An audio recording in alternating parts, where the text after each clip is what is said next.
Hello everyone, good morning to all. जैसे कि कल हमने सेंसस मेथड किया था, उसके बाद हमने आज सैम्पल मेथड स्टार्ट करना है। आई होप कल आपने उस मेथड को रीड और लर्न किया होगा। प्लीज़ उसे आप लर्न करना ज़रूर, क्योंकि अगर आप साथ साथ लर्न करोगे तभी आपके लिए बेनिफिशियल है। ठीक है, तो सैम्पल मेथड की हम बात करें, मैं आपको पहले थोड़ी इंट्रोडक्शन दे दूँ इस टॉपिक की। जैसे कि मैंने आपको कल भी बताया था, सैम्पल मेथड में हम क्या करते हैं, जितने भी हमारे पास आइटम्स हैं पॉपुलेशन में, यूनिवर्स में, उन सबको हम डिटेल में स्टडी नहीं करेंगे। हम क्या करेंगे, हम उनमें से कुछ रिप्रेजेंटेटिव डेटा लेंगे। मींस एग्जांपल देता हूँ मैं आपको। कल जो मैंने एग्जांपल लिया था 40 स्टूडेंट्स है क्लास में, अगर हम हर एक के डेटा कलेक्ट कर रहे हैं तो वो हो गया सेंसस मेथड।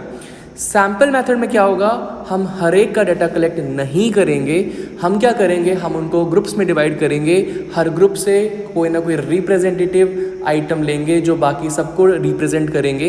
उनके ऊपर हम जब रिसर्च करेंगे, कंक्लूजन ड्रॉ करेंगे, तो वो मेथड कहलाएगा हमारा सैम्पल मेथड। जैसे हम ब्लड देने के लिए जाते हैं डॉक्टर के पास, तो डॉक्टर या लैबोरेटरी में जब हम ब्लड टेस्ट के लिए जाते हैं तो वो कभी भी आपकी पूरी बॉडी का पूरा ब्लड नहीं निकालते। वो क्या करते हैं, थोड़ा सा सैंपल लेते हैं, उसको स्टडी करते हैं और उसके बेसिस पे बताते हैं कि आपकी पूरी बॉडी में क्या प्रॉब्लम है। समझ में आई बात? तो वहाँ पे ऐसा नहीं है कि पूरा का पूरा ब्लड एक्सट्रैक्ट कर लेते हैं आपकी वेन से, आपकी बॉडी से। थोड़ा सा सैंपल लेते हैं और उसके ऊपर क्या करते हैं, रिसर्च करते हैं। ठीक है, अब जैसे फॉर एग्जाम्पल आपकी बुक में भी दिया हुआ है कि अगर मान लो आपकी मम्मा ने चेक करना है कि राइस बॉयल हुए हैं या नहीं हुए हैं, तो वो क्या करेंगे, वो क्या सारा का सारा राइस खा के देखेंगे जितना भी पैन में है? नो, वो क्या करेंगे, थोड़ा सा राइस उसमें से 1 स्पून जो है टेस्ट करेंगे और वहाँ से कंक्लूजन ड्रॉ करेंगे कि बाकी का जो राइस है वो बॉयल हुआ है या नहीं हुआ है। ठीक है, so this is the example. और डेफिनेशन में भी यही बताया हुआ है, sample method is that method in which data is collected about the sample on a group of items taken from the population। population याद है, मैंने आपको कल बताया था, टोटल नंबर ऑफ आइटम जितनी है उसमें से कुछ आइटम्स को हमने लिया और उनके ऊपर रिसर्च की और हमने कंक्लूजन निकाला। ठीक है, समझ आया आपको सैम्पल मेथड? अब बात करें इसके सूटेबिलिटी की, तो सबसे पहला फर्स्ट सूटेबिलिटी क्या है, the size of the population is very large. जहाँ पे पॉपुलेशन साइज़, यूनिवर्स साइज़ बहुत ज़्यादा बड़ा है, ठीक है, आइटम्स बहुत ज़्यादा हैं, सेंसस मेथड यूज़ करना हमारे लिए लाइकली इम्पॉसिबल है, तो वहाँ हम क्या यूज़ करते हैं, sample method. Second point, very high degree of accuracy is not needed, not required. जहाँ पे हमें बहुत ज़्यादा एक्यूरेट डाटा की रिक्वायरमेंट, एक्यूरेट कंक्लूजन की रिक्वायरमेंट नहीं है, वहाँ पर हम सैम्पल मेथड यूज़ करते हैं। Third is intensive examination of diverse items is not required. Intensive examination, intensively examine करना ज़रूरी नहीं है हमारे लिए, वहाँ पर हम सैम्पल मेथड को यूज़ करते हैं। Fourth point, when different units of the universe are broadly similar to each other. जहाँ पे हमारे पास जो आइटम्स है यूनिवर्स में जिनके ऊपर हमें रिसर्च करनी है, जो डेटा है वो लगभग एक जैसा सा ही है, कोई बहुत ज़्यादा डिफरेंस उसमें नहीं है। ठीक है, सो ये सूटेबिलिटी है। फिर बात करें अगर हम मैरिट्स की, तो मैरिट्स में क्या रहेगा आपका, मैरिट्स में फर्स्ट मैरिट क्या है आपका, कि ये आपका मेथड इकोनॉमिकल है। इकोनॉमिकल मतलब सस्ता। ठीक है, कैसे सस्ता है, आप देखो ना, पिछले वाले मेथड के साथ आप कंपेयर करो, जहाँ पे सेंसस मेथड में हमें हर एक डेटा को रिकॉर्ड करना है, तो उसमें हमारा टाइम भी ज़्यादा खर्च होगा, पैसे भी ज़्यादा खर्च होंगे, एफर्ट्स भी ज़्यादा खर्च होंगे। तो इसीलिए जो सैम्पल मेथड है वो क्या है, इकोनॉमिकल है। ठीक है, अब सेकेंड पॉइंट की टाइम सेविंग। टाइम सेविंग है ये बिल्कुल, क्योंकि ऑब्वियस सी बात है ना, आपने हर एक आइटम के ऊपर रिसर्च नहीं करनी है, आपने हर एक आइटम का डाटा रिकॉर्ड नहीं करना है, आपने सिर्फ कुछ सैम्पल्स को रिकॉर्ड करना है, कुछ आपने आइटम्स को रिकॉर्ड करना है, तो ये आपका मेथड टाइम सेविंग है। ठीक है, क्योंकि यहाँ पे आपने सारी आइटम्स को स्टडी नहीं करना है, सिर्फ कुछ सैम्पल्स को स्टडी करना है आपने, राइट। उसके बाद अगर हम बात करें, दूसरा जो आपका पॉइंट है, next point, identification of error. अब यहाँ पे ये कह रहे हैं कि एरर ढूंढने आसान है। आसान कैसे है एरर ढूंढने, अब देखो ना, जब डेटा ही हमारे पास लिमिटेड होगा आइटम्स हमने कम कवर किया है यहाँ पे, तो गलती ढूंढनी भी आसान है। अब आपको मैं एक एग्जांपल देता हूँ। मान लो फॉर एग्जांपल आपके पास क्लास में 40 स्टूडेंट्स हैं और आपने हर एक बच्चे का डाटा कलेक्ट किया हुआ है। उसके बाद दूसरा एग्जांपल है, दूसरा केस है जहाँ पे आपने 40 में से सिर्फ 4 या 5 बच्चों का डाटा कलेक्ट किया हुआ है और आपको पता लग गया कि आपके डाटा में गलती है। तो कौन से वाले केस में आपके लिए गलती ढूंढना आसान है? ऑब्वियसली सेकंड वाला केस है ना, क्योंकि उसके अंदर नंबर ऑफ़ आइटम्स कम है, डाटा कम है, तो वहाँ पे आपको एरर ढूंढना आसान रहेगा। नेक्स्ट अगर पॉइंट की बात करें हम, large investigations, sample method is more feasible in situations of large investigation than the census method, which generally involves unaffordable cost। ये पॉइंट हमने पहले भी डिस्कस किया था सेंसस मेथड में, जहाँ पे हमने ये पढ़ा था कि सेंसस मेथड में बहुत ज़्यादा पैसे खर्च होते हैं और अगर हमारे पास यूनिवर्स या फिर पॉपुलेशन बहुत लार्ज है तो वहाँ पे हम ये वाला मेथड यानी कि सैम्पल मेथड यूज़ करते हैं, क्योंकि यहाँ पे ये हमारे लिए थोड़ा सा इकोनॉमिकल है और चीपर है। ठीक है, उसके बाद फिर हम बात करें नेक्स्ट की, तो एडमिनिस्ट्रेटिव कन्वीनियंस। एडमिनिस्ट्रेटिव कन्वीनियंस मतलब ये मेथड यूज़ करना मोर कन्वीनियंट है हमारे लिए। कन्वीनियंट कैसे है? आप देखो ना, यहाँ पे हमें कम एफर्ट्स लगेंगे, कम टाइम लगेगा, कम खर्च लगेगा, तो क्या हो गया? कन्वीनियंस हो गया ना फिर ये। उसके बाद नेक्स्ट पॉइंट की अगर हम बात करें तो ये साइंटिफिक भी है। साइंटिफिक कैसे है? According to R Fisher, sample method is more scientific because the sample method can be conveniently investigated from various angles. अगर हम डाटा को डिफरेंट एंगल से पढ़ना चाहें, रिसर्च करना चाहें, तो ज़्यादा आसान है हमारे पास, क्योंकि यहाँ पे जो डाटा है वो हमारे पास लिमिटेड है इसीलिए। उसके बाद करें अब डीमेरिट्स की, तो फर्स्ट डीमेरिट है आपका पार्शियल। ये मेथड पार्शियल है। पार्शियल क्यों है? क्योंकि आप देखो ना, हम हर एक आइटम को स्टडी नहीं कर रहे हैं। हम क्या कर रहे हैं? सिर्फ कुछ आइटम्स को स्टडी कर रहे हैं, कुछ आइटम्स को हमने लिया है जो बाकी के आइटम्स को रिप्रेजेंट करेंगे। तो ये जो मेथड होगा हमारे लिए वो पार्शियल हो जाएगा। कैसे पार्शियल हो गया? जैसे एग्जांपल देता हूँ। मान लो फॉर एग्जांपल आपके पास 2 केसेस आ गए। एक केस में आप 40 बच्चे हैं क्लास में और 40 स्टूडेंट्स का आप डाटा कलेक्ट कर रहे हो, हर एक का डाटा आप कलेक्ट कर रहे हो और आप फिर उसके बाद उसको स्टडी करके कंक्लूजन निकाल रहे हो। दूसरा केस जहाँ पे हमने सिर्फ 40 में से 4 या 5 या 6 बच्चों का डाटा कलेक्ट किया और हमने कंक्लूजन ड्रॉ किया।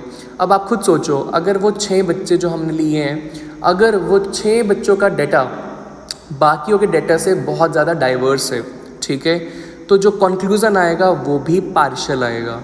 ठीक है, वो भी एक अलग कंक्लूज़न ड्रॉ हो जाएगा। अगर मैं आपको एक और एग्जांपल दूं इस केस में, जैसे मान लो फॉर एग्जांपल मुझे फैमिली इनकम, आप बच्चों की 40 स्टूडेंट्स की फैमिली इनकम जो है वो रिकॉर्ड करनी है और उस पर रिसर्च करनी है। अब मुझे, अगर मैं यूज़ कर रहा हूँ सेंसस मेथड, जहाँ पे हर एक का डाटा मैंने कलेक्ट किया है, हर एक की फैमिली इनकम मैंने कलेक्ट की है, तो वहाँ पे ज़्यादा हमारे जो कंक्लूजन्स हैं, जो रिज़ल्ट है वो बेटर होंगे। या फिर जो सेंसस मेथड है जहाँ पे मैंने 40 में से मान लो सिर्फ 4 बच्चों का डाटा लिया और उनके ऊपर रिसर्च करके मैंने कंक्लूजन निकाल दिया। अब मान लो ये भी तो हो सकता है ना कि जो मैंने 4 बच्चे जिनका डाटा, जिनकी फैमिली इनकम मैंने रिकॉर्ड की, वो एक्सट्रीमली रिच हो, है ना, वो चारों के चारों चांसेस हैं, पॉसिबिलिटी है। तो उस केस में क्या होगा, जो मेरे पास कंक्लूजन ड्रॉ होगा, जो मेरे पास एवरेज होगा उन चारों का, वो बहुत ज़्यादा होगा बाकी बच्चों के कंपैरिजन में। तो यहाँ पर डाटा पार्शियल भी हो गया और रॉन्ग कंक्लूजन भी ड्रॉ होगा। थर्ड पॉइंट की बात करें हम, difficulty in selecting representative sample. अब पॉइंट ये है कि जो हमें सैम्पल लेना है, ठीक है, 40 स्टूडेंट्स हैं मान लो, उन 40 में से कुछ बच्चों को एज अ सैम्पल मैंने लेना है जिनके ऊपर रिसर्च करनी है। तो ये बड़ा मुश्किल है कि वो 4 बच्चे, 5 बच्चे, 6 बच्चे जिनको एज अ सैम्पल मैंने सेलेक्ट करना है वो कौन से किए जाएँ, है ना। तो ये बड़ा मेजर ड्रॉबैक है इसका। फोर्थ पॉइंट की अगर हम बात करें, डिफ़िकल्टी इन फ्रेमिंग सैम्पल, कौन सा सैम्पल लेना है ये तो है ही मुश्किल। अब इसमें एक प्रॉब्लम और भी है कि जो हम सैम्पल लेने वाले हैं वो क्या ऐसा तो नहीं है कि उनकी करैक्टरिस्टिक्स दूसरों से बहुत ज़्यादा मिलती हैं या दूसरों से बहुत ज़्यादा अलग हैं। तो यहाँ पर एक और प्रॉब्लम है हमारे लिए कि जो हम डेटा कलेक्ट करने वाले हैं, जो सैम्पल हम लेने वाले हैं, वो कौन से सैम्पल सेलेक्ट किया जाए ताकि हमें जो रिज़ल्ट हो, हमारा जो कंक्लूज़न हो, वो एकदम परफेक्ट हो। लास्ट अगर हम पॉइंट की बात करें, स्पेशलाइज्ड नॉलेज, आपको क्या लगता है कि ये जो मेथड्स हम पढ़ रहे हैं सेंसस और सैम्पल, क्या ये बहुत आसान है यूज़ करने? नो। इसके लिए एक पर्सन को, इन्वेस्टिगेटर को स्पेशलाइज्ड नॉलेज होनी चाहिए। ही और she must have training for such things, तभी वो ये जो मैथड है वो यूटिलाइज कर पाएंगे, प्रॉपर कंक्लूजन ड्रॉ कर पाएंगे। अदरवाइज यहाँ पर जो फिर से वही बात है, अगर कोई पर्सन जिसके पास स्पेशलाइज्ड नॉलेज नहीं है तो या तो वो रॉन्ग कंक्लूजन ड्रॉ करेगा या उसके जो कंक्लूजन्स हैं, उसके जो आंसर्स हैं वो पार्शियल होंगे। ठीक है, so he must be having specialised knowledge, he must have skills, he must be trained for use this methods. ठीक है, उसके बाद नेक्स्ट बात करें एसेंशियल्स ऑफ सैम्पल। अगर आपको सैम्पल लेना है, सैम्पलिंग मेथड में ऑब्वियस ही बात है आप सैम्पल लेने वाले हो, है ना, तो सैम्पल को किस बेसिस पे आप चूज़ करोगे? तो ये कुछ पॉइंट्स हैं जिनको हम अपने माइंड में रखेंगे वाइल चूजिंग सैम्पल। फर्स्ट क्या है? रिप्रेजेंटेटिव। जब आप सैम्पल लेने वाले हो तो वो सैम्पल को चूज़ करने से पहले आपको ध्यान में रखना पड़ेगा कि वो सैम्पल बाकी सबको रिप्रेजेंट करे, बाकी सबसे बहुत ज़्यादा अलग ना हो, नहीं तो आपके कॉन्क्लूजन्स गलत आएंगे। ठीक है, जैसे आपको एक अगर एग्जाम्पल लूँ, फॉर एग्जाम्पल मुझे 40 स्टूडेंट्स हैं और उनकी एवरेज हाइट देखनी है, तो एवरेज हाइट देखने के लिए या एवरेज वेट देखने के लिए मैं कुछ ऐसे सैम्पल्स लूँगा जो सबको रिप्रेजेंट करें, है ना। अगर मैं बहुत ज़्यादा टॉल या बहुत ज़्यादा शॉर्ट बच्चों को एज अ सैम्पल चूज़ कर लूँ और उनके बेसिस पर रिजल्ट ड्रॉ करूँ कि भाई इस क्लास के बच्चों की एवरेज हाइट तो बहुत ज़्यादा है, टॉल है मतलब सारी, तो गलत हो जाएगा क्योंकि मैंने सैम्पल के अंदर ही टॉल स्टूडेंट्स ही इंक्लूड किए सिर्फ, है ना। तो चलते हैं फिर सेकंड पॉइंट पे। जो डेटा है आपके पास वो इंडिपेंडेंट होना चाहिए। इंडिपेंडेंट मतलब all units of sample must be independent of each other. In other words, inclusion of one item in the sample should not be dependent upon the inclusion of some other items in the universe.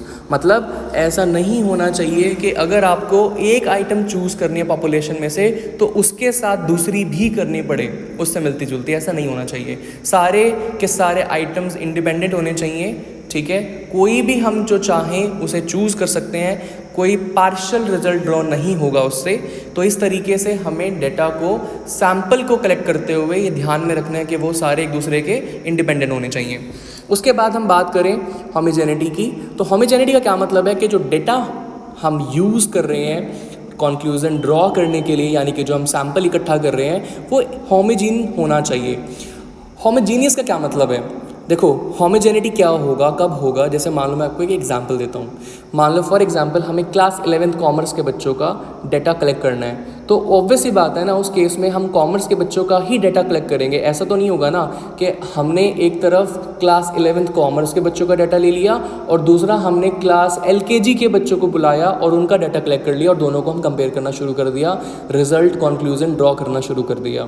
तो वहाँ पर कोई similarity नहीं है, तो वो गलत हो जाएगा। इसलिए सैम्पल चूज़ करते टाइम हमें देखना पड़ेगा कि जो सैम्पल हम लेने वाले हैं वो होमोजीनियस होना चाहिए, कोई ना कोई करैक्टरिस्टिक उनके आपस में मिलती हो।